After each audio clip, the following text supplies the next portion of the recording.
你有没有想过啊，像那种员工成千上万的大公司，到底是如何管好每一笔开销的呢？今天我们就来掀开他们系统里那本神秘的潜规则手册。你想想看哦，一家跨国公司每天可能有几千几万笔采购正在发生，如果没有一套超级严谨的系统，哇，那场面简直不敢想，一定乱成一团。答案其实很妙哦。你可能以为是靠主管签名，靠人力层层把关，但其实不是。真正的控制权是来自系统里面早就设定好的，谁也改不了的规则。好，那接下来我们会一步步拆解这本手册，先看看花钱的规则，然后是每一笔交易的蓝图，再来是钱到底往哪里跑，谁有资格点头放行，最后再看看这一切是怎么组合起来的。OK， 首先大家要有一个观念，这套系统啊，它不是等你花完钱才来记账，不是哦。它的设计是在你脑中冒出我想买这个东西的那个念头，那一瞬间就出手了。它不是在记录过去，它是在决定未来。那这本手册的第一个大绝招是什么？就是这个叫做文件类型。你可以把它想成是每一种交易的专属蓝图。好，神奇的地方就来咯。当使用者在系统上只是从下拉选单里选了一个选项，就这么一个小动作刷，整个操作画面、整个流程，甚至背后的规则全部都变了，就是为了完美配合你现在要做的这件事。来，我们举个例子，这样比较好懂。假设你今天有2件事要做，第一，去仓库采购一批标准的零件；第二，是签一个为期半年的顾问服务合约。如果你是要买零件，那系统跳出来的画面就很单纯，它基本上就只问你3件事：东西的料号是什么？要买几个？什么时候要送到？就这样，很直接。但是，当你选择的是服务采购时，好玩的事就发生咯。你看，画面整个不一样咯。本来的数量那个栏位，不见了，变成要你填服务的开始跟结束日期。这就超聪明的，对吧？系统知道你不是在买一个实体的东西，所以它就强迫你一定要订立出服务的时间范围。这就是规则的力量，它在引导你走上正确的流程。好，所以系统现在知道我们要买什么了。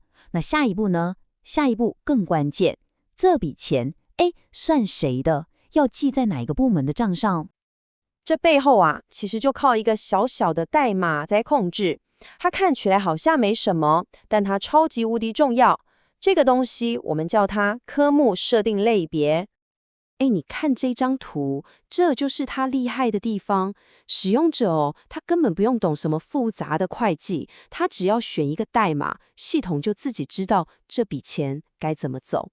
如果是买进来要当库存的，好，那就变成公司的资产。如果是行销部门自己要办活动用的，那就直接从行销部门的预算扣掉。你想想看，就这么一个小小的代码，背后可能就决定了几百万资金的流向。OK， 我们知道要买什么，也知道钱从哪来了，但还没完哦，还有最重要的一关要过，谁说了算，谁能盖章同意。这就是规则手册的下一步了，自动化的签核流程。系统里面啊，其实有个数位保全，或是说守门员，它的专业术语叫做核准策略。最简单也最常见的玩法就是看钱。你看哦，如果只是$1000的小采购，可能你的直属经理点个同意就过了。但如果这笔单子超过$10万，哇，那系统就会自动把这个案子送到副总的数位办公桌上。只要他没有点下那个核准钮，这笔钱1块钱都别讲出去。当然啦，现实世界更复杂。有时候一笔采购不是一个主管签了就算，可能要法务看一下，财务看一下， IT 部门也要看一下。哇，那这个签核流程就跟蜘蛛网一样。碰到这种情况，光靠标准系统可能就不够力了，通常就要搭配更专业的工作流程软体来搞定。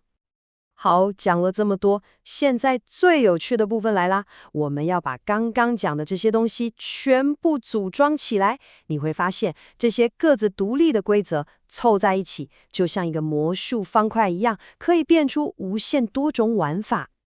这个魔术方块的比喻，我觉得真的超贴切。每一次，你没听错，是每一次的采购，系统就像在转动这个方块，把不同的设定面转到前面来，然后当当，一个专为这次采购量身打造的独特流程就诞生了。所以你看，这就像一个公式一样，你把交易的蓝图加上钱要算在哪，再加上谁来当守门员，把这些全部加起来，你得到的结果是什么？就是一个完美的、独一无二的，而且完全在掌控之中的采购流程。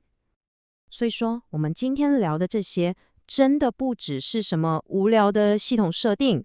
这本潜规则手册，它才是一家大公司能顺畅运作，防止有人乱搞，确保账目清清楚楚的，看不见的地基。就是这个东西在撑着一切。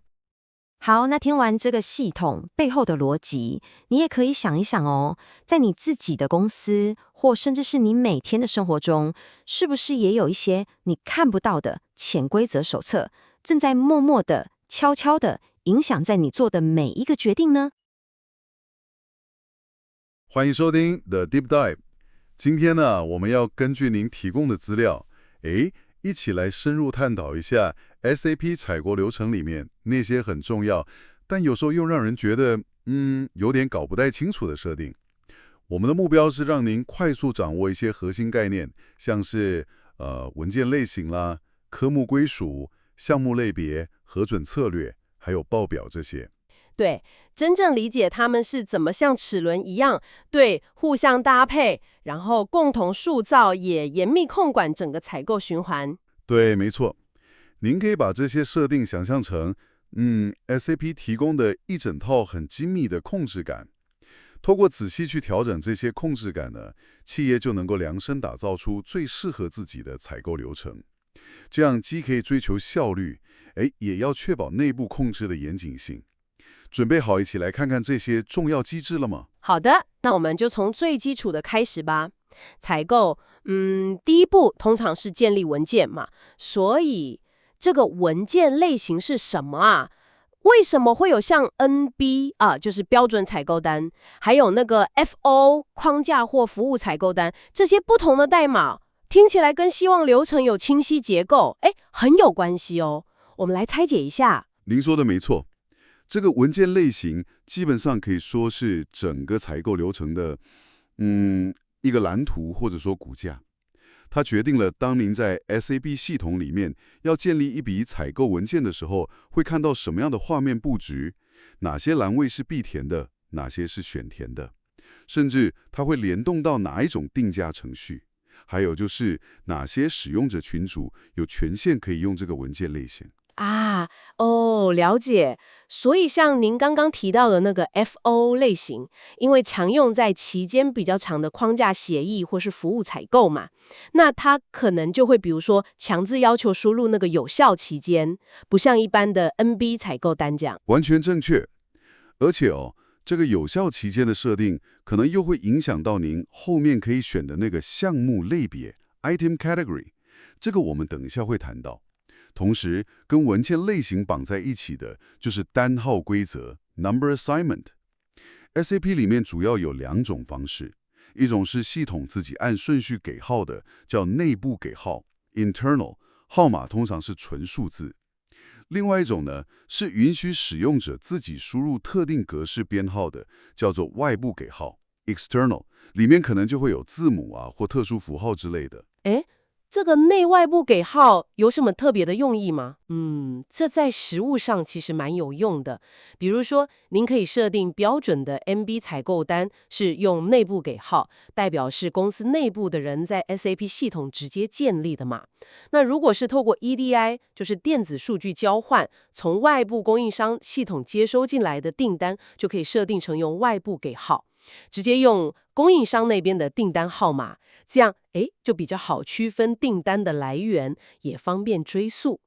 另外啊，文件类型也控制着一些比较特殊的采购流程。比如说，您可能需要处理公司内部不同工厂或仓库之间的库存转移单 （Stock Transfer Order），就是我们常说的调仓作业。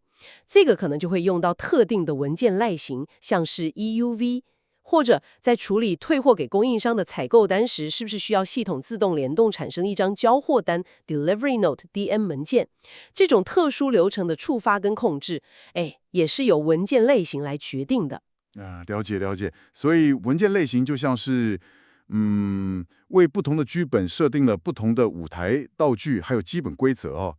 那接下来一个很实际的问题就是钱，这些采购花费的成本，系统怎么知道要归到哪个会计科目去啊？这个问题就触及了 SAP 采购流程中一个，可以说是非常核心的挑战了，就是要确保每一笔采购支出最后都能准确无误地反映在财务报表上，不管它最后应该是变成公司的存货呢，还是费用，或者是固定资产。这个就是科目归属类别 （Account Assignment Categories） 要解决的核心问题。听起来超级关键。您提供的资料里面有提到，像是 K 就是成本中心，还有 A 是资产 ，F 是内部订单这些代码，它们是怎么运作的呀？这些代码它的核心作用其实就是告诉系统，这一笔采购的支出最终是要算进存货账户 （Stock Count），也就是增加您账上的库存价值，还是要直接认列为非库存账户。或者我们叫它耗用账户 （consumption account）， 也就是变成费用或资产。系统内部会透过一个叫做科目修改码 （account modification） 的设定。比如说您看到的 K 类别，它可能对应到一个叫 VBR 的修改码，用这个修改码去自动查找预先设定好的会计科目决定规则 （transaction key，GBB）。然后呢，决定在后续的收货或是发票验证过账的时候，应该用哪些总账科目 （GO accounts）。这整套自动化的机制，就是确保成本能够正确的流到财务那边去。哇，这套自动决定科目的机制听起来很聪明诶。不过您在资料里提到一个我觉得很有趣的点哦，就是在做发票验证 （Invoice Receipt，IR） 的时候，有可能把原本采购单上设定的 K， 就是费用，改成 A， 资产。这听起来有点怪怪的。一开始决定是费用，为什么后面还能改啊？这样不会造成混乱吗？这个设计其实主要是为了提供一些必要的弹性用来应对实际业务操作中可能发生的情况，同时也要符合当地的会计法规要求。举个例子好了，像在台湾会计法规通常会规定说，单笔支出必须超过一个特定的金额，比如说很多公司是设在8万台币才能够把它资本化，也就是列为公司的固定资产。我懂了，所以可能是一开始买的时候，那个单价没有超过门槛。没错，假设您下了一张采购单，买一个2万块的电脑萤幕，那当时很自然的就会把它的客户归属设成 K， 就是费用嘛，计入某个部门的费用成本中心。可是到了月底，会计人员在做发票验证的时候，可能会发现，这个月有好几张类似的采购单都是买电脑相关设备的。虽然可能是来自不同的订单、不同时间点买的，但是加总起来的总金额已经远远超过那个8万块的资本化门槛了。所以这个时候就需要弹性了。对，在这种情况下，如果公司的内部管理政策和会计准则允许的话，系统就可以设定成允许会计人员在发票验证这个环节，把这些相关采购的科目归属从原本的 K 费用改成 A 资产，让他们符合资本化的规定。当然啦，这个操作通常是需要被严格控管的，不是随便谁都可以改的。这也凸显了 SAP 的设定需要紧密结合公司的治理，还有内控政策。顺带一提科目归属类别也同时控制着一笔采购的成本是不是能够被允许多工分配到多个成本中心或内部订单。这个就是所谓的 Multiple Account Assignment 功能。原来如此，这种看起来好像小小的弹性，在实际运作中看来非常重要。可以应对会计准则还有实际采购模式的变化。好，我们谈了文件类型，就是大方向，还有科目归属，就是钱的去向，但感觉好像还少了一块。同样是标准采购单 MB， 同样是记录费用 K， 可是我买的是一个实际的物料，跟我买的是一项服务，后续的处理流程，比如说要不要收货啊，怎么验收啊，肯定会不一样吧？这是不是就是项目类别 item categories 要处理的问题啊？您问到点子上了。没错，项目类别正是用来对采购流程进行更精确、更细致控制的另一个重要的控制杆。您在系统里面会看到各种不同的项目类别代码，比较常见的有标准 standard， 通常用空白表示；寄售 consignment K， 委外加工 subcontracting L， 服务 service D 等等。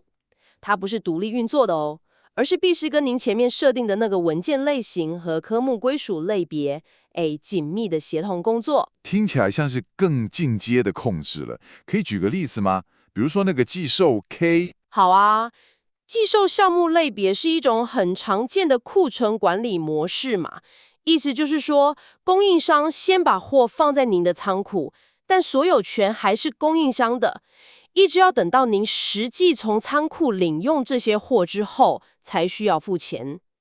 那当您在一张采购单的项目中选择了 K 这个项目类别的时候，系统通常会自动触发一系列的控制跟预设行为。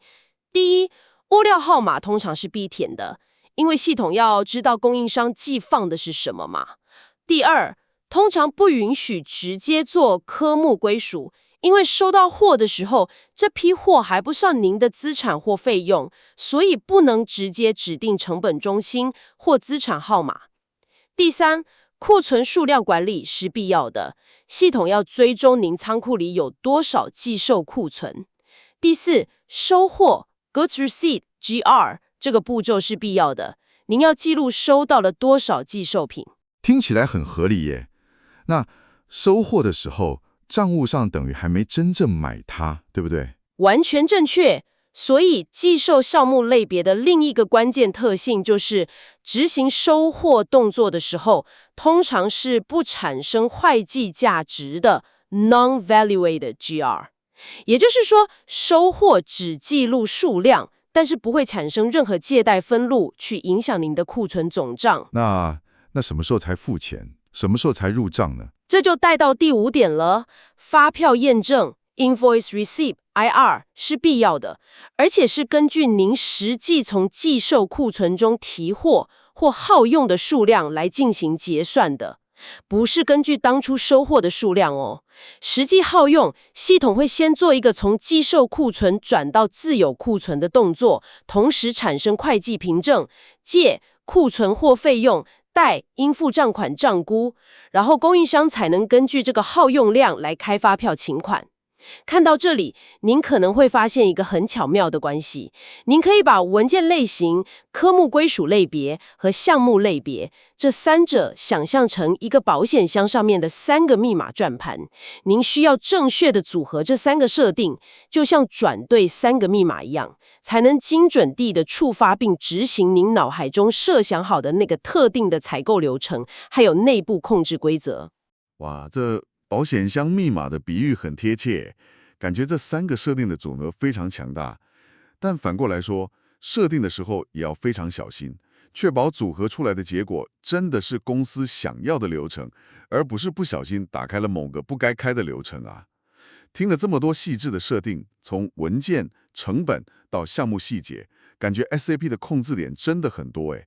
但这也引发一个问题，企业内部有这么多不同类型的采购需求，金额大小不一，重要性也不同，要怎么确保这些采购在送出去给供应商之前，都经过了适当层级主管的批准呢？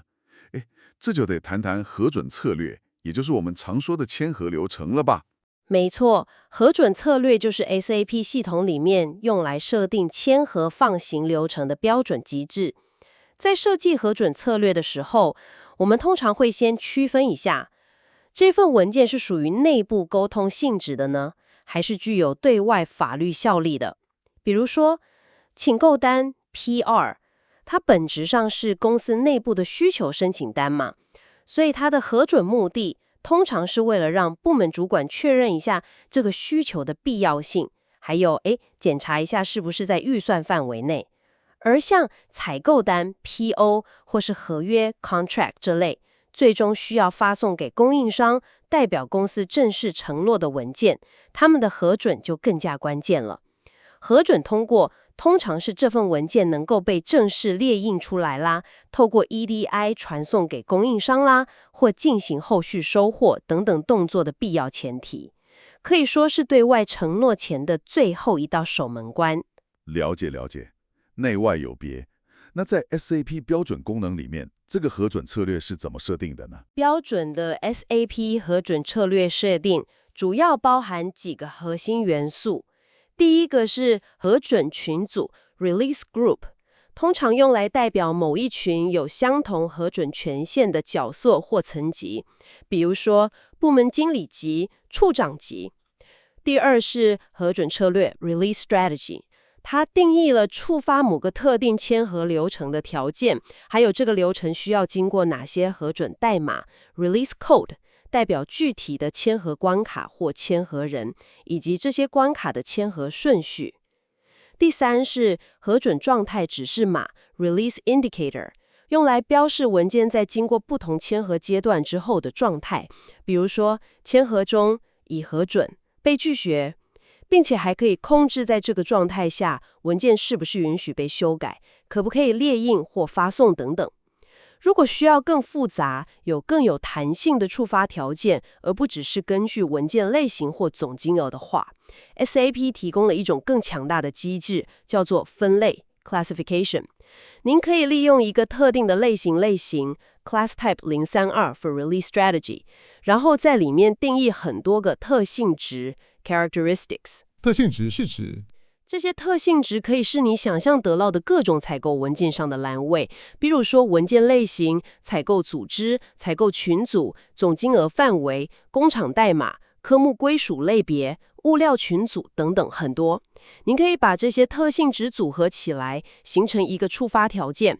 比如说啦，您可以设定只有当文件类型是 MB， 采购群组是 R99， 而且总金额超过100万台币的时候，才启用一套需要总经理核准的签核策略。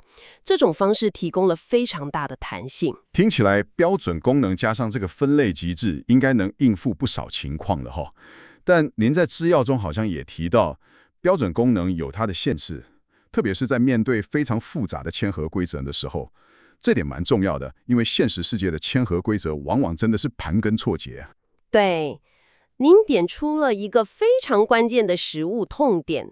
没错，对于很多台湾企业来说啊，签核流程往往非常复杂，需要同时考虑申请人的部门、职级、采购的项目类型、金额级距，甚至是不是牵涉到特定专案等等，很多个维度。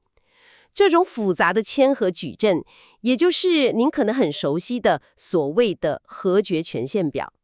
如果想要完全用标准 SAP 的核准策略，即使加上分类来实现的话，那个设定会变得极度的庞大，非常复杂，而且后续的维护会相当困难，也很容易出错。那怎么办呢？总不能不用签核吧？在实务上面对这种高度复杂的签核需求，比较常见的解决方案大概有2种。第一种呢，是在 SAP 的核准策略里面只设定一个非常简单的步骤，比如说只是用来标示文件已送签，等待外部系统核准，然后利用 SAP 文件状态的改变去触发一个外部的专业的工作流程引擎 Workflow Engine。比如说，公司可能已经在用的 Lotus Notes 啦、SharePoint 啦，或者其他 ERP 平台上的签核系统，让那个外部系统根据它内建的复杂规则去跑完实际的签核流程。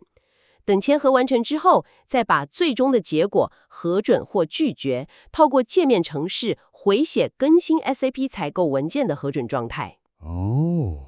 听起来像是把复杂的部分外包给专业工具去处理。那第二种呢？第二种则是导入 SAP 自家的 Workflow 模组。SAP Workflow 是一个功能非常强大的工具，理论上可以设计出几乎任何复杂度的签合逻辑。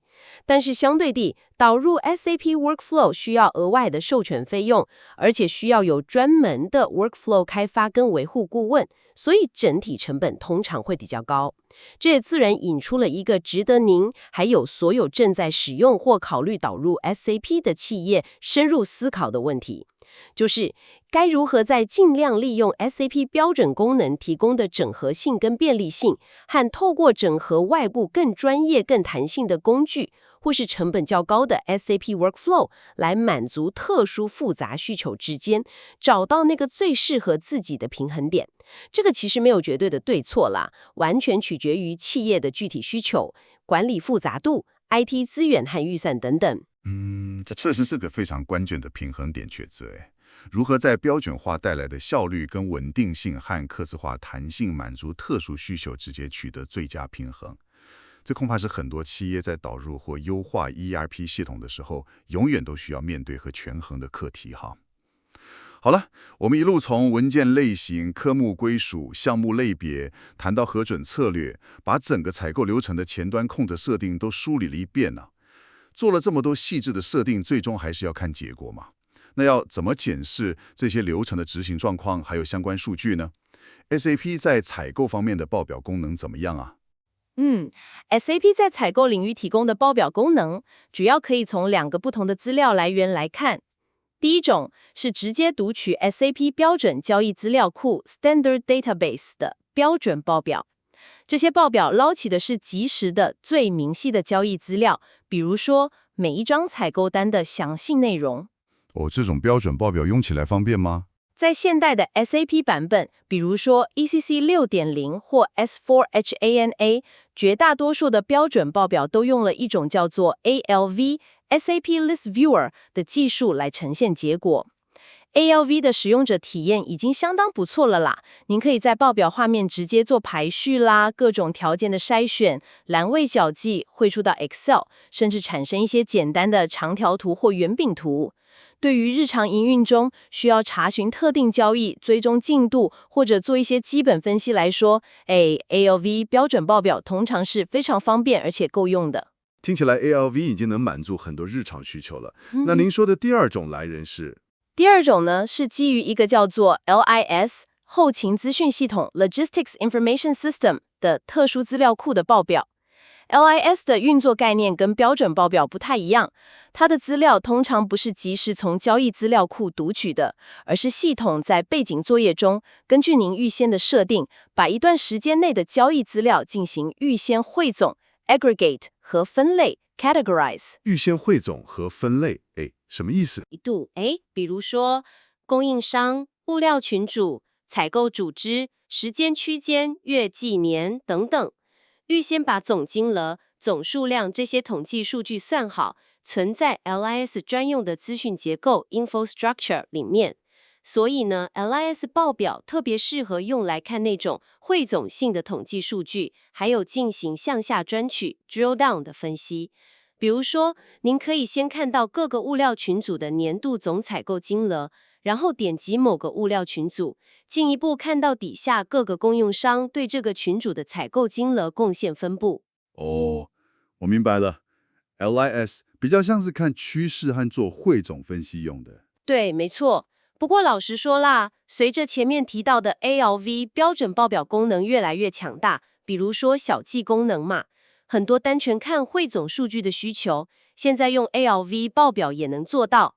因此 LIS 报表在前端使用者查询方面的重要性相对来说有下降一些，但是 LIS 对于需要把大量汇总数据整合到 BW、SAP 的企业资料仓储解决方案，去做更长期、更复杂的商业智慧分析的场景，还有用来启用 SAP 内建的那个预警系统 Early Warning System EWS 功能，它仍然扮演着重要的角色。预警系统 EWS， 听起来很有趣，它是做什么的啊？ EWS 这个功能啊，它允许您基于 LIS 里面那些已经汇总好的数据，去定义一些特定的例外状况。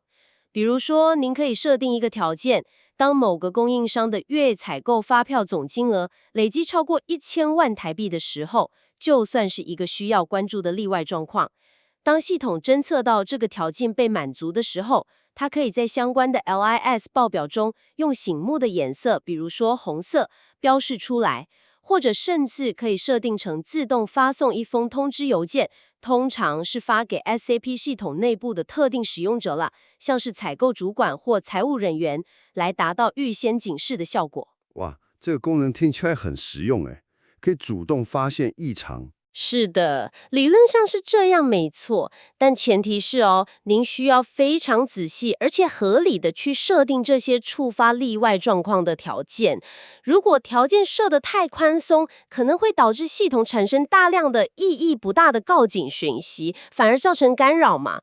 那如果设得太严苛，又可能遗漏了真正需要关注的问题。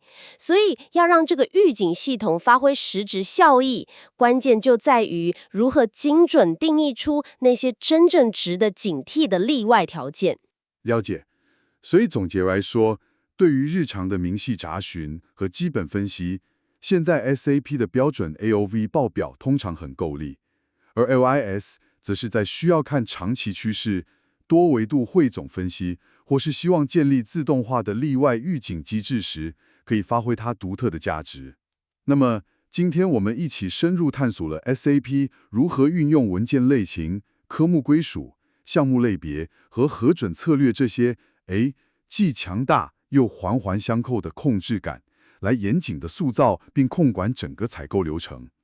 从一开始的需求定义、类型区分，到中间的成本归属、流程细化，再到最后的签核放行跟成果检视，这一切到底代表了什么呢？我想最关键的一点是，SAP 在采购流程中提供了非常细致、非常深入的控制力度。如果我们试着把它跟一个更大的蓝图联系起来看，您今天看到的这些配置选项，它们其实不只是系统萤幕上的一些设定栏位它们实际上是您的企业用来执行它内部业务规则，确保财务报表准确性，还有有效管理营运风险的具体体现。每一个看起来好像小小的设定选择背后，都可能代表着一条重要的管理政策，一个关键的内控要求，或者是多年营运经验的结晶。确实，今天的讨论为我们提供了很多关于如何根据企业自身的独特需求去思考如何量身定制、精确调教 SAP 系统流程的方向。从基础的采购类型区分，到成本怎么正确入账，再到如何确保每笔交易都合规，都经过适当批准，每个环节都有它对应的设定工具可以运用。最后呢，根据我们今天的探讨，我想留给您一个问题，让您可以结合您自己所处的具体情境，进行更深入的思考跟探索。考量到我们所讨论的这些设定的潜在复杂性，特别是像核准流程这样可能涉及多部门、多层级、多维度规则的领域，一个组织究竟该如何在最大化利用SAP 标准功能所提供的整合性、稳定性与内建逻辑，与必要的时候选择整合外部更专业、更具弹性的工具，比如说独立的工作流程系统啦，或者客制化开发的解决方案之间，找到那个最适合自己的黄金平衡点。对您特定的营运需求、管理文化、人员近年以及 IT 资源限制来说，那条最佳的界限，您认为应该画在哪里呢？这确实是一个没有标准答案，但却至关重要，非常值得每一位使用或导入 SAP 的管理者和使用者深入思考的问题。如何在标准与弹性之间找到最佳平衡点？非常感谢您参与这次的深入探讨。Okay, have you ever stopped to think how a massive global company, we're talking tens of thousands of employees buying everything from paper clips to jet engines, doesn't just collapse into total financial chaos? Well, there's this invisible architecture at play, a kind of hidden rulebook that governs every single dollar spent. And today, we're going to pull back the curtain and see exactly how it works. I mean, seriously, just think about it for a second. If anyone, anywhere could buy anything at any time, How on earth would you manage budgets? How could you possibly stop fraud? How would you even know what the company owns versus what it's just, used up? The potential for an absolute disaster is, well, it's huge. So the secret, it lies deep inside their enterprise systems, things like SAP. And it's not magic. It's a really powerful set of rules that have been meticulously set up behind the scenes. See, this isn't just about recording what happened. It's about controlling what can happen from the very beginning. All right, so here's our game plan. We'll start with the basic rules of spending. Then we'll look at the blueprint for every single transaction. We'll follow the money trail, see how approvals actually work, and finally, we'll put it all together with something called the system's magic cube. This right here, this is the fundamental shift in thinking. These systems are not just passive bookkeepers jotting things down. No, they are active gatekeepers. They are literally designed to enforce company policy automatically, before a single cent is ever spent. And the key to all of this is a process called configuration. Configuration is basically like programming the company's financial DNA right into the software. It's where you build this rulebook that defines every possible path a purchase can take. It makes sure every single transaction follows the law of the land, so to speak. So how does this rulebook actually work in the real world? Well, it all starts with the very first building block, a little choice called the document type. You should think of the document type as the master blueprint. This one single selection, right at the very beginning, it dictates the fields you see, the data you have to enter, and all the rules the system is going to enforce. It completely sets the stage for everything that follows. And believe me, these blueprints can be worlds apart. So for example, an employee might choose standard purchase to buy some raw materials. But if they need to hire a consultant, they'd pick service purchase. Now, it seems like just a simple choice from a drop-down menu, right? But behind the scenes, the system is loading two totally different sets of rules. So if you pick that standard purchase, the screen looks exactly like you'd expect. The system asks for the basics, right? What material are you buying? How many do you need? What's the price? Simple and straightforward. But watch this. The moment you select service purchase, the whole screen can change. All of a sudden, the system is demanding a start and end date for the service, a validity period. Because, well, services are time-based. That field wasn't even visible a second ago. The blueprint is actively changing the user's reality and the data the business needs to capture. Okay, so the system now knows what we're buying. But the next big question is, how does it know who is paying for it? And that brings us to the next critical piece of this puzzle, account assignment. Account assignment is basically a little code that tells the system the financial story behind the purchase. Is this thing going into inventory to be sold later, becoming an asset, or is it a direct expense, like buying office supplies for the marketing department that needs to come directly out of their specific budget? And this one choice makes all the difference. If the purchase is for inventory, the system automatically knows to increase the value of the company's assets on the balance sheet. But if that exact same purchase is coded as office supplies for a specific department, boom, the system immediately deducts that cost from that department's operating budget. Same money, two totally different financial paths, all controlled by one simple code. So, we know what we're buying and we know where the money's coming from, but who gives the final yes? That is the job of the automated gatekeeper, the approval system. In a system like SAP, this is called a release strategy, which is really just a fancy term for a pre-programmed approval chain.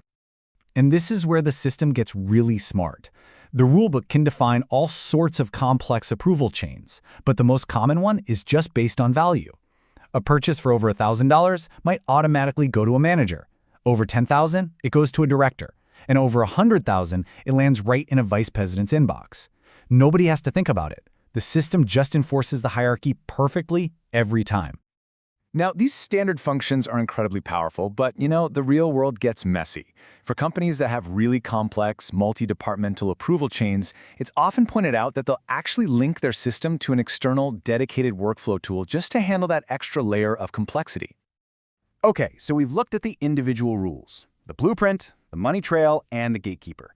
Now, for the really cool part. Let's see how all these pieces combine to create something way more powerful. A really brilliant analogy for this is a magic cube. Each one of these settings we've talked about, the document type, the account assignment, the approval strategy, is like one little face of a Rubik's Cube. So by twisting these different faces, by combining a specific document type with a specific account assignment code and a specific release strategy, you create a completely unique, highly specific, and perfectly controlled business process. A service purchase for the IT department that's over $10,000 follows a path that is completely different from a raw material purchase for the factory that's under $1,000. And why does any of this matter? Well, because this hidden rulebook is what drives real business results. It makes sure financial data is accurate right from the start, it drastically increases efficiency by automating all these decisions, and it builds this powerful wall against both accidental overspending and deliberate fraud. Ultimately, this isn't just about some software settings. This is the invisible architecture of trust and control that allows a giant global corporation to even function. It's the silent, systematic enforcer of policy that really makes modern commerce possible at this kind of scale. Which kind of leaves us with one final thought. This kind of configured control isn't just in multi-billion-dollar purchasing systems. It's everywhere. It's in the apps on your phone, the websites you use.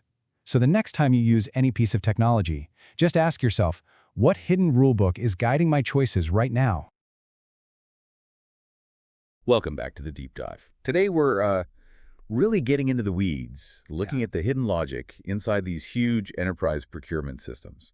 Think SAP MM, that kind of thing. And it's more than just software, isn't it? It's like, it's the company's entire spending policy, its financial DNA, all mapped out in configuration settings. Exactly. We're looking at some pretty technical configuration notes today. Stuff that defines how purchasing documents, PRs, POs, contracts, how they get created, controlled, approved, all that critical stuff. In understanding this, it's key because it shows how business strategy gets hard-coded, basically. It becomes non-negotiable system logic. We're going past the screens people use every day and looking at the engine underneath. Okay, before we dive too deep, maybe a quick refresher, just to set the stage. These big ERP systems, they're all about integration, right? Integrating those three core flows. That's the fundamental idea, yes. You've got first the logistics flow, moving physical stuff around, goods, inventory, warehousing, all that. Okay, physical movement. Second, the financial flow, or cash flow, you could call it. Debits, credits, paying suppliers, valuing inventory, the money side of things. Got it. Goods and money. And third, crucially, the information flow. This is about real-time data, getting consolidated info out for reports, for analysis. This is where things like OLA, online analytical processing, come in. That information part often gets forgotten. People just think transactions. But OLA is different from just looking up a PO. Oh, definitely. Yeah. Think of the main database, the transactional part, as like your car's dashboard. It tells you what's happening right now. Speed, fuel, etc. Okay. OLIP, the analytical side, is more like looking in the rear view mirror and having a GPS predict your arrival time. It takes all that transactional data, slices it, dices it, aggregates it so you can see trends. How does this month's spend compare to last year's? By region, by supplier type. So it's structured for analysis, not just recording. Exactly. And the critical point is, if you mess up one tiny configuration setting in procurement, it can ripple through and break the links between all three of those flows instantly. It's that integrated. It really sets the stakes. Okay, so let's start at the very beginning of that chain. The initial request, the purchase request, the PR. Right, the PR. It's essentially an internal memo, isn't it? A formal signal that says, hey, we need something. Sometimes the system, like MRP material requirements planning, generates it automatically if stock runs low. Or someone manually creates it. Or someone manually keys it in. Either way, it forces you to define the need. What, how much, when do you need it? And once that PR exists, bam, the system starts making decisions based on its configured logic. Okay, decision time. Let's unpack that first big one.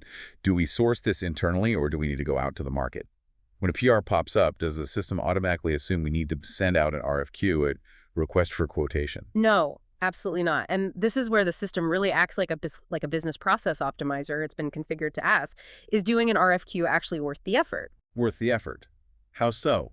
Well, think about it. Sending out RFQs, collecting bids, comparing them, that takes time, people time, maybe 10, 15 hours of a buyer's time. Right. If you already have a long-term contract price locked in, or a reliable info record for that item from that supplier. An info record being like the standard price and lead time data for a material vendor combo. Exactly. So if you have that existing data, the system is often configured to say, look, the potential savings from doing an RFQ might only be, say, $100, but the cost of the buyer's time to get that saving is maybe $500. It's a net loss. The cost of work calculation.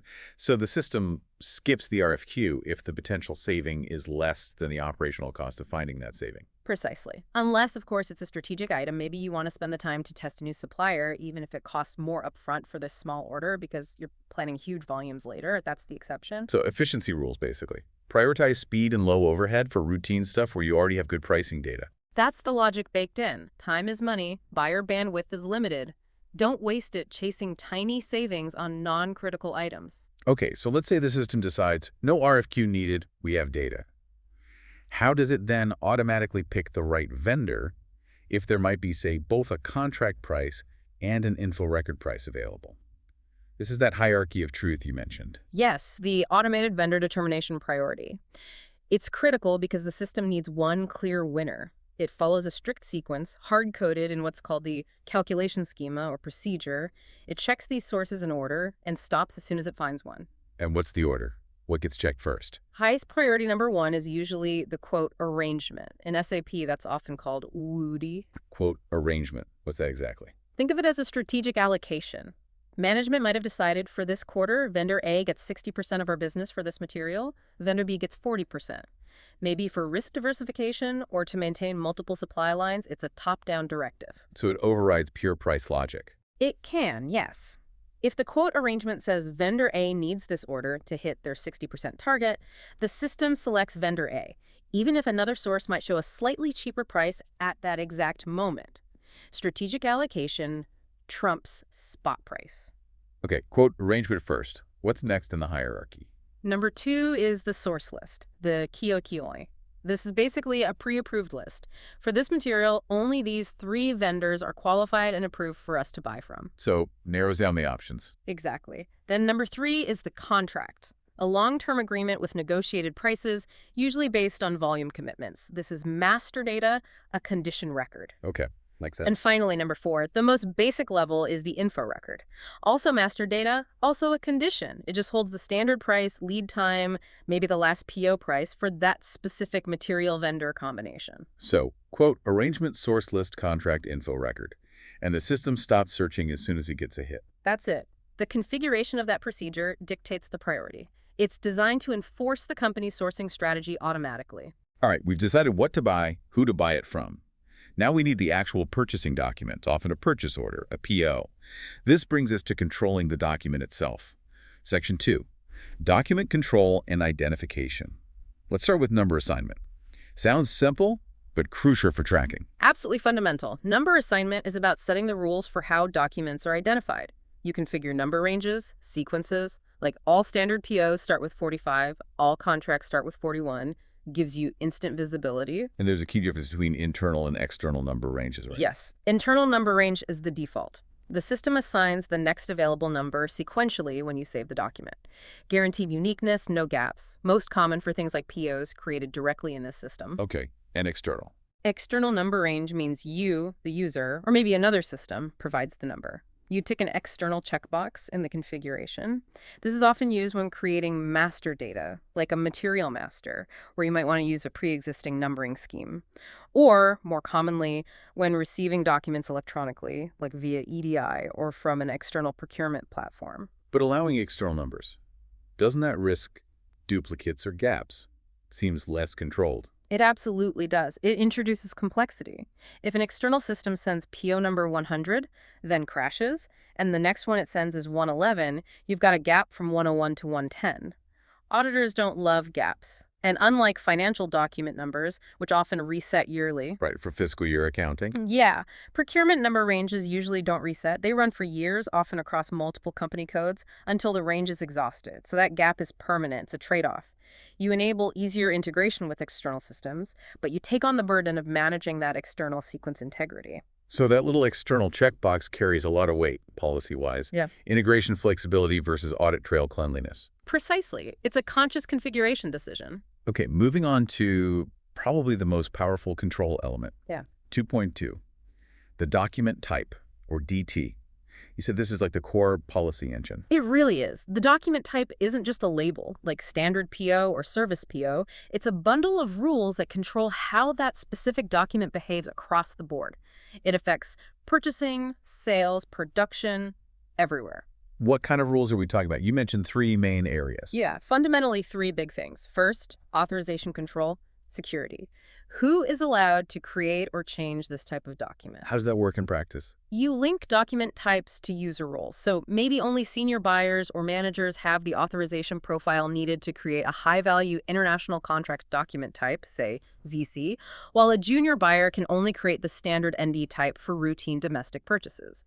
If the junior buyer tries ZC, the system just says, nope, not authorized. Got it. Controls access based on sensitivity or value. Yeah. What's the second area? Second is field visibility and also links to the pricing procedure. The document type controls which fields even appear on the screen and which are mandatory or optional. Give us an example. Okay, think about a PO for, say, imported machinery versus one for basic office supplies. For the imported machinery PO, maybe a type ZI, the document type configuration makes fields for customs duties, import tariffs, freight costs visible, and probably mandatory, because you need that info. Right. But for the office supplies PO type NB, those fields are completely irrelevant. So the NB document type configuration hides them, keeps the screen clean, prevents users from entering garbage data, and ensures only the relevant fields for that type of purchase are used. It also points the document to the correct pricing calculation rules. So it tailors the user interface and the background calculations. Smart. And the third control. Third is functionality control. This dictates how the document behaves in the process. The classic example is comparing a standard PO, type MB, with a framework order or blanket order, type FO. What's the difference in functionality? An NB is usually for a specific quantity of goods, a one-off buy. An FO is typically used for services over a period or for allowing multiple drawdowns against a pre-approved budget limit, like for maintenance supplies over a year. The FO document type configuration mandates you enter an overall value limit and, crucially, an effective start and end date. Why are those dates mandatory for an FO? Because that framework order often ties directly to an annual budget allocation or a service contract that expires. By forcing the dates via the document type config, the system prevents you from creating an open-ended commitment that might exceed the budget period or the contract term. It enforces financial discipline over time. So the DT is really defining the business context and rules for that specific transaction type. Absolutely. It's the template for policy enforcement. And that leads naturally to 2.3, linking documents. You can actually link PR types to specific PO types. Yes, and it's essential for process integrity. You need to ensure that the right kind of request gets fulfilled by the right kind of purchasing document. How does that work? Let's say you create a standard purchase request for raw materials going into inventory. That PR might have a blank item category. The configuration can specify that only a standard PO document type, NB, can be created by converting that specific PR type. And what if it's a different kind of request? Take a stock transport request moving goods between two of your own plants. This PR will have a specific item category, maybe U, for stock transport order. The configuration must link this PR type only to a stock transport order PO type, say UB. Why is that link so critical? What happens if it's not enforced? Chaos. If a user could accidentally convert that internal stock transport request, item category U, into a standard external vendor PO type NB, you'd suddenly send an order to an outside supplier for goods that were only supposed to move from your plant A to your plant B. You'd create phantom demand externally, and your inventory and financial balances between your plants would be completely wrong. Ah, okay. So linking the document types prevents those kinds of process breakdowns. It forces the correct follow-on document. Exactly. It maintains the integrity of the specific logistics scenario from start to finish. Okay, now we're getting to the real heart of it, where the purchasing process hits the financial bucks. Section 3, financial intersections. Let's tackle 3.1, account assignment, or AA. This tells the system where the money goes, right? Precisely. Account assignment is arguably the most critical piece for financial control and procurement. It dictates the accounting treatment of the purchase item. Is it inventory? Is it an expense? Is it an asset? Which specific general ledger account and cost object should be hit? And there are standard codes for this. Yes, these short codes represent the financial intention. The most common are: a blank AA usually means it's going to inventory hitting a balance sheet store account.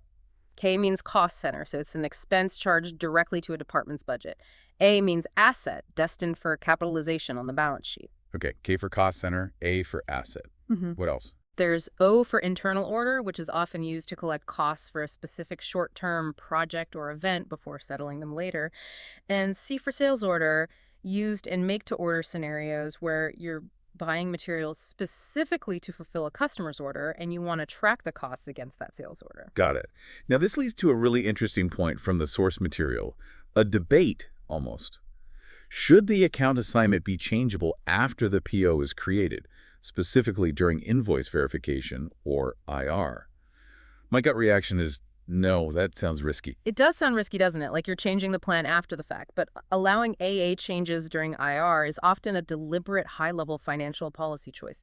It provides flexibility, especially around things like asset capitalization rules. How does that work? Give us the scenario. Okay, imagine your company policy, based on accounting standards like IFRS or GAAP, says an item only gets capitalized as an asset if it costs over, say, $80,000.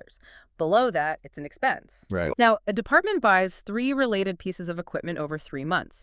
Each PO is for $30,000. So, individually, each PO is correctly created with account assignment K for cost center expense because none met the $80 K threshold. Okay, makes sense so far. But when the invoices come in, the central accounting department looks at them and says, hang on, these 3 $30 K items actually function together as one single integrated unit. Collectively, that's $90 K, and that must be capitalized according to our policy. So if they can change the AA during the invoice processing. Exactly. If the system configuration allows the AA code to be changed during invoice verification, the accountant can effectively group those 3 invoices, change the AA on each from K to A, and ensure the entire $90 K hits the balance sheet as an asset, not the P&L as an expense. That's crucial for correct financial reporting and maybe even tax implications. Absolutely. It gives accounting the power to enforce capitalization rules retrospectively based on the combined reality, even if the initial POs didn't trigger it individually. It adds complexity and requires strong controls, but it enables crucial financial optimization and compliance. Wow. Okay, that explains why you might allow that changeability. Yeah. It's a strategic financial decision reflected in a config switch. Let's move to 3.2. Consumption posting. What's this about? Consumption posting comes into play when you buy something that's not going into inventory. It's for immediate consumption or use hitting a non-store account, essentially. Like the K for cost center or A for asset we just discussed. Exactly. Those AA types trigger consumption posting. There are different types like B for general consumption expense, P for project-related consumption, A for asset consumption. But the real magic behind the scenes is something called the account modification code. A very common one is VBR. Account modification. Yeah. VBR, what does that do? Think of VBR as a translator. It's the bridge between the logistics transaction, like receiving goods against a PO with account assignment K, and the financial accounting system. The system sees the K, generates the corresponding account modification code, like VBR, and that code then tells the financial module exactly which GL accounts to debit and credit. Can you walk through the debits and credits? That helps make it concrete. Sure. So goods receipt happens for that PO line with AAK. The system generates, let's say, VBR. The VBR configuration then dictates debit the relevant expense GL account, for example, GL 61000 for office supplies expense, and credit the GRIO clearing account, Reggie GL 2100 goods receipt invoice receipt. And the VBR code ensures it hits the expense account, not the inventory account. Precisely. It prevents mispostings. Without that account modification link defined correctly in configuration, in transaction OBYC usually, the whole financial integration falls apart. It's the key link for non-stock postings. That clarifies the automatic financial posting. Now, 3.3, multiple account assignment. Why would you want to split a single PO line item across multiple cost centers or orders? Seems like making work. It does seem like extra work, but the driver is usually strategic sourcing, getting better prices through volume consolidation. How so? Imagine 3 different departments all need, say, 10 high-end monitors each. If they create 3 separate POs for 10 monitors, they might get a standard price. But if procurement can combine those needs onto a single PO line item for 30 monitors, they might hit a volume discount tier and get a much better unit price from the supplier. Okay, better price for buying 30. But the cost still needs to hit the budgets of the 3 departments that actually need them. Exactly. That's where multiple account assignment comes in. The configuration allows that single PO line for 30 monitors to be distributed financially across, say, Cost Center 1001, Cost Center 1002, and Cost Center 1003. How does the system know how to split it? There are typically 3 configured distributed methods. First is quantity-based. Maybe the first 10 go to CC 1001, the next 10 to CC 1002, etc., often used sequentially. Okay. Second, and probably most common, is percentage-based. You define it upfront. 40% of the cost goes to CC 1001, 30% to 1002, 30% to 1003. The system calculates the values automatically. Right. And the third way, amount-based. Yes, amount-based distribution. This is crucial for things where quantity or percentage doesn't make sense, typical services. Yeah. Imagine buying a block of 100 days of consulting services for $150,000. You can't easily assign days proportionally. Because one department might use more expensive senior consultant days than another. Exactly. So with amount-based, you'd configure it to say, allocate $60,000 of this PO line's value to cost center A's budget, $50,000 to cost center B, and $40,000 to cost center C. It allows precise budget allocation for intangible services based on agreed funding splits. Very flexible. Oh, okay. Last piece in this financial puzzle, 3.4 item category. How does this work with account assignment and document type? The item category is another layer of control, but specifically at the line item level. It works closely with the document type and account assignment to dictate field behavior, transaction flow, and specific accounting rules for that specific line. Can we use an example? The source mentioned consignment stock. Consignment is a perfect example. Let's say the item category for consignment is K. Looking at the configuration grid for item category K tells you the business rules for handling supplier-owned stock at your location. Okay, what does the config grid for K typically show?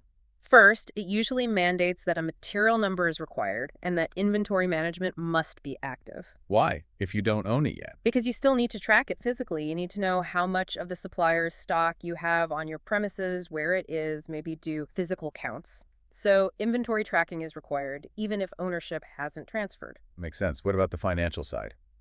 Account assignment. For item category K, consignment, the configuration grid will explicitly show that account assignment is not required or not allowed. Because the initial receipt isn't an expense or an asset for you, it doesn't hit a cost center or asset account directly. It's destined for a special kind of inventory account eventually, but only after you consume it. So no standard AA needed on the PO line itself. And the most critical piece for consignment, the goods receipt.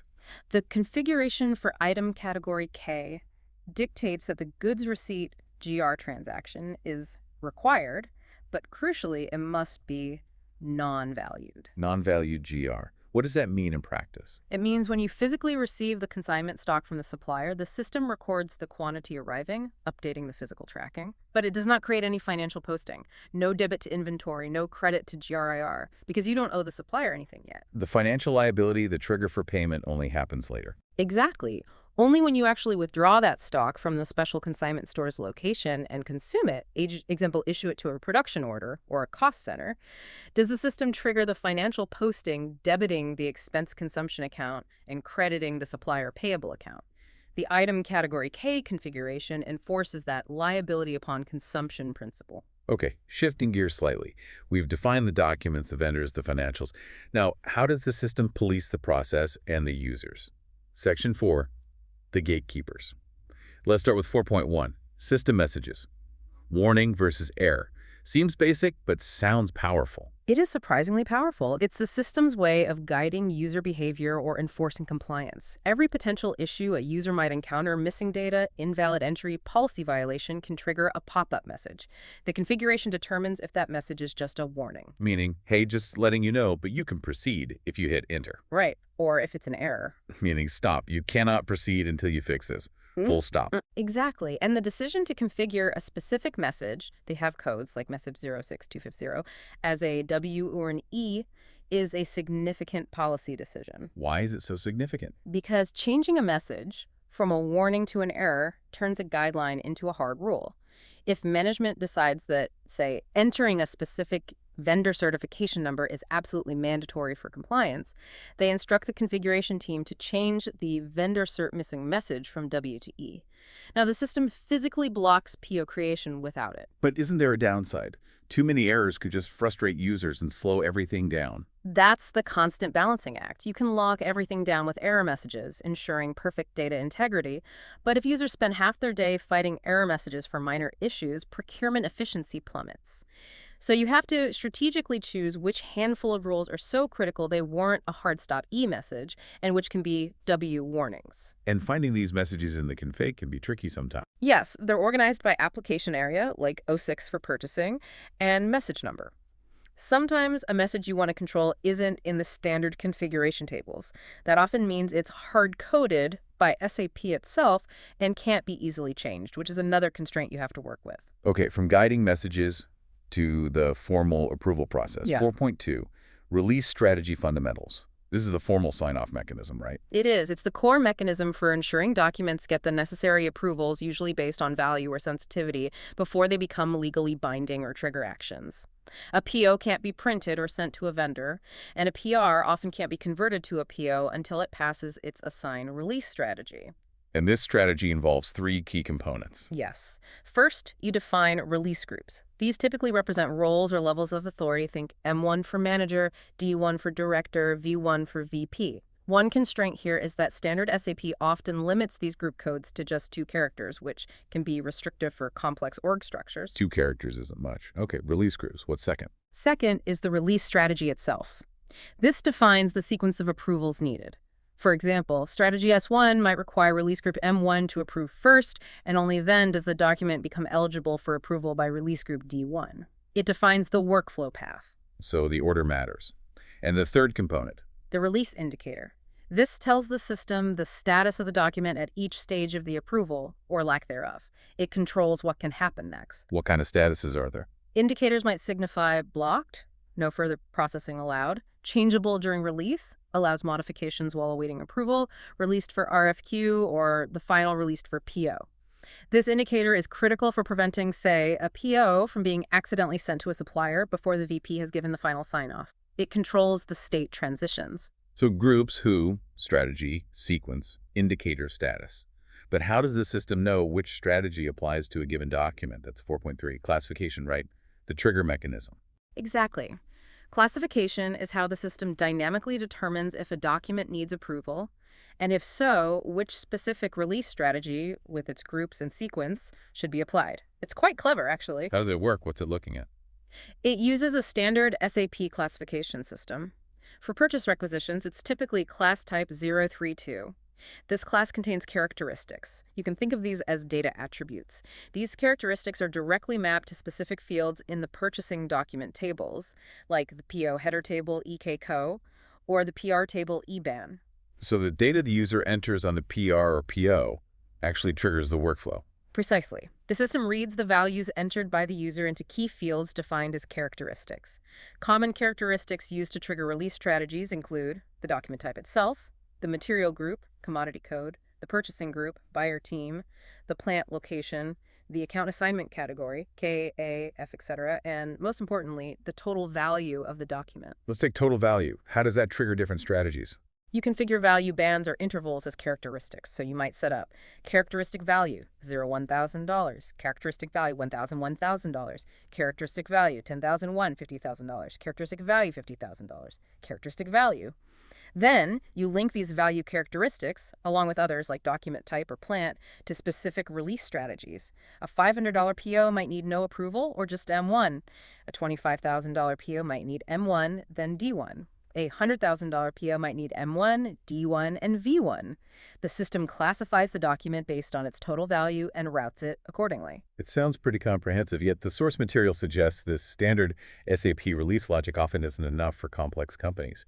4.4, the workflow reality check. Where does it break down? It often hits limitations in really large global or matrixed organizations, especially, as you mentioned, in places with less strictly hierarchical structures or where approval rules are incredibly complex. What kind of complexity does standard SAP struggle with? 2 main things. First, the limited codes, like the 2-character release group, can be insufficient.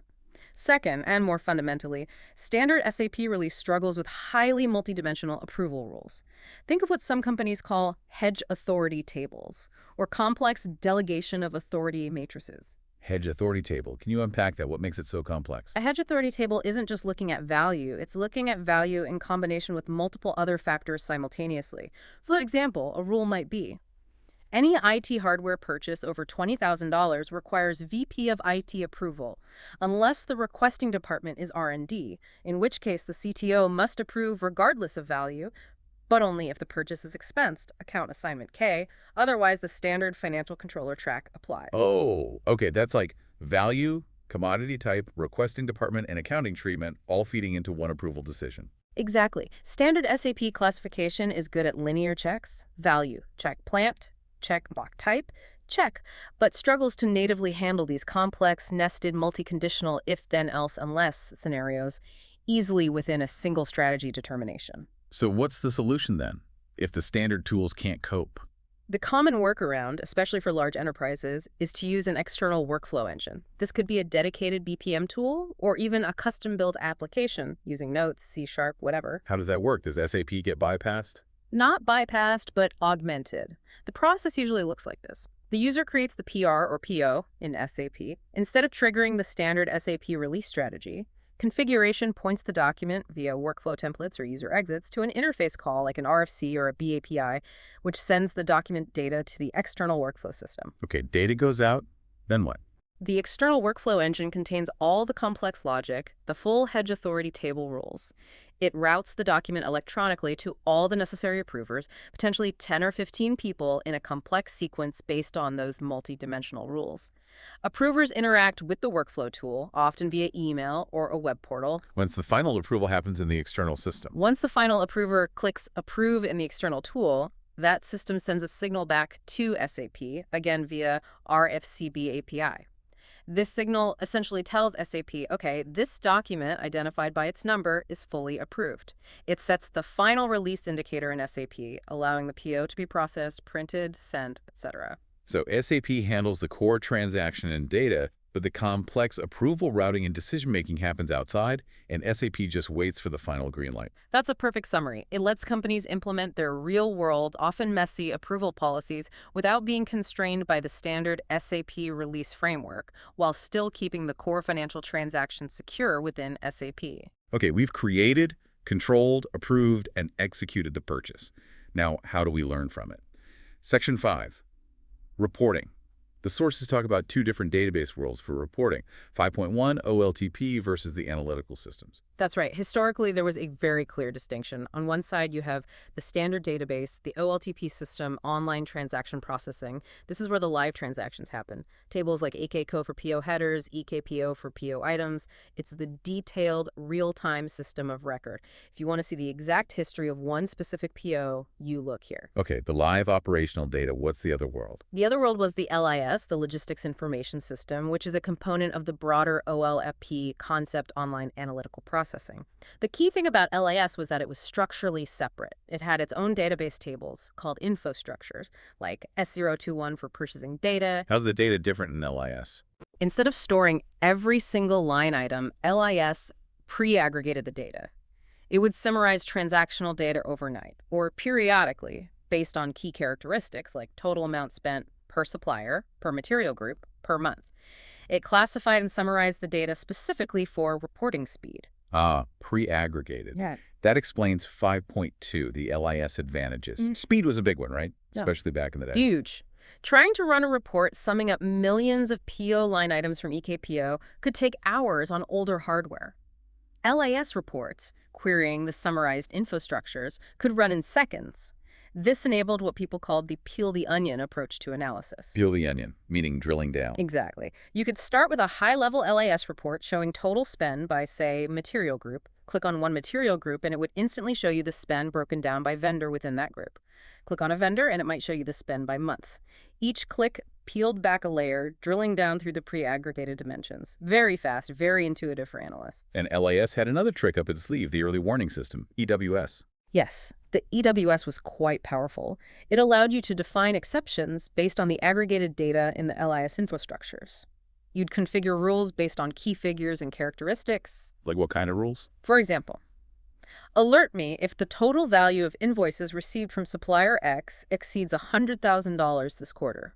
Or, alert me if the average delivery time variance for material group Y goes above 3 days. You define thresholds based on your KPIs. And what happened when a threshold was breached? The system would monitor the info structures, often via background jobs. If an exception condition was met, it could trigger alerts, maybe a red or yellow traffic light indicator on a manager's dashboard report. Or commonly, it could automatically generate and send an email notification to the relevant buyer or manager. So it turned reporting from purely historical into something proactive, a watchdog. Precisely. It could flag potential issues or policy deviations almost as they happened, based on the latest aggregated data load, rather than waiting for someone to manually run a report weeks later. But 5.3, the modern context. Is this sharp divide between OLTP reporting and LIS still as relevant today with modern systems like S/4HANA? The lines have definitely blurred significantly, especially since SAP ECC 6.0, and even more so with S/4HANA's in-memory capabilities. Standard reports running directly off the OLTP tables are now much, much faster. And they've gained more analytical features. Yes, things like the ALV grid, application list viewer, are now standard in most transactional reports. ALV lets users directly sort, filter, subtotal, pivot, and even export data to Excel right from the standard report screen. You can do a lot of the peeling the onion analysis directly on the live transactional data now without needing the separate pre-aggregated LAS structures. So LAS isn't necessarily redundant, but its unique advantages in terms of speed and basic analysis have been largely absorbed into the core OLTP reporting tools. That's a good way to put it. The need for fast, flexible analysis hasn't gone away, but the technology to deliver it has evolved. S/4HANA, with its simplified data model and a headed database, aims to provide that real-time operational reporting directly, reducing the need for separate, batch-updated analytical structures like the traditional LIS for many use cases. The EWS concept still exists, often implemented through more modern analytics platforms or embedded analytics. #tagoutro. Wow, okay, we have really gone deep today. Right. From that initial purchase request all the way through to reporting, I think the big takeaway for me is just how every single step is governed by these configuration settings. It's not accidental, it's all deliberate policy. Absolutely. Whether it's deciding not to do an RFQ, choosing the vendor automatically, setting the number range, dictating field visibility through the document type, allowing AA changes at invoice time, it's all predefined business logic encoded in the system. And we've seen that those technical codes, VBR for account modification, class type 032 for release strategy classification, item category K for consignment, they aren't just jargon. They're like placeholders for really significant business decisions about risk, cost control, financial reporting, legal compliance. They are the technical manifestation of those decisions, and the system configuration is the toolset management uses to enforce those decisions consistently across the entire organization thousands of times a day. We also saw the inherent tensions, didn't we? The need for strict control using error messages versus the need for operational speed, the limitations of standard tools versus the complexity of real-world approval matrices, leading to external workflow solutions. Right. The constant balancing act. How much rigidity do you enforce for compliance versus how much flexibility do you allow for efficiency and exceptions? Building and maintaining these configurations isn't just a technical task, it's an ongoing strategic exercise. So it really brings us to a final thought. We've seen how these systems have to be both incredibly robust and yet somehow flexible enough to handle the messiness of global commerce. If you, listening now, were designing such a system from scratch for your organization, given all these competing pressures, control, flexibility, speed, compliance, cost, what would be the single most critical, absolutely non-negotiable business rule you would choose to embed deep within that system's configuration? What one setting would be the absolute bedrock you wouldn't compromise on, and why? Something to think about. Until next time, keep digging.